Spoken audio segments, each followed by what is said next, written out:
There are a few different ways that we can present a topic for discussion in breakout rooms.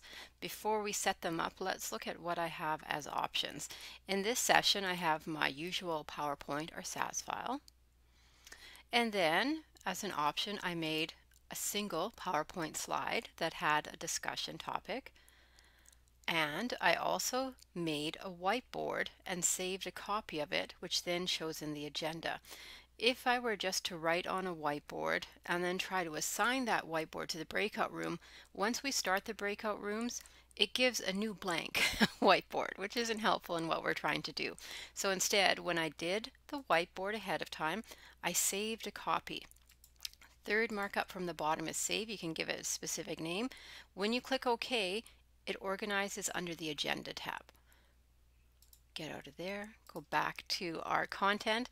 So with the rooms, I'm going to go breakouts. I'll ask for 2 rooms for my pretend people. And then here are my options. I'm going to work with room 2 because that is on my other screen and I'll be able to easily see that. If I leave this as is, you can see the default, the rooms see all the agenda tabs. So that room leader is going to have to go between these and find the right item or the discussion topic. If I want to make it a bit easier, I can right click, choose select content. Scroll down. This is where it gets a little detailed. With my slide, if I just check this, which is also the folder, it means when the room sees it, the room leader is going to have to navigate to the agenda to click and bring up the slide. If I double click to open the folder and then specifically choose on the slide will pop up. So that's where it gets a little bit detailed with your students. Let's do an example. I'll choose this one. So you can see it gave me the folder and the .PowerPoint. I'll click Start and then I'll change the view so that you can see what's happening in the room. Here's what's happening in the room. We're in room 2, Lee Mannion. Usually would have other people, but this is an example of the room leader's view. And this is what I mean by clicking the folder. You see the name, but we're not seeing it. So the room leader would need to know to click on the agenda tab and then the slide pops up. If someone's really used to moving around in breakout rooms in Saba Meeting, that might not be a factor, but for others I think it could be confusing. So let's look at a better way to do this. I will switch the view one more time.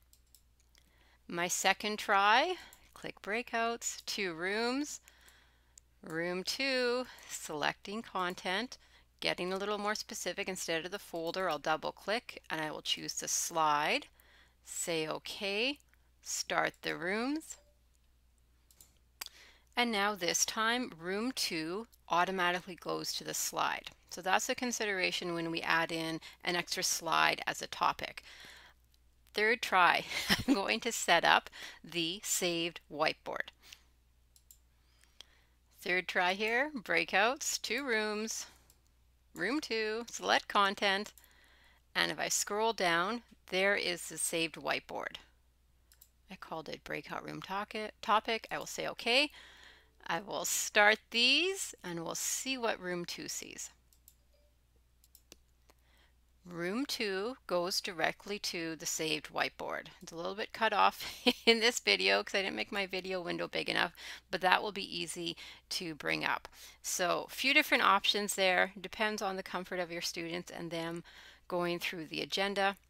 But you can add in a slide. Just make sure you choose the slide, not the folder. That will save them a step. Or you can type up a whiteboard and save it, and then that will go into the agenda tab, and that is something that we can access when we're setting up our breakout rooms. I hope this helps and that you have a good discussion in your rooms.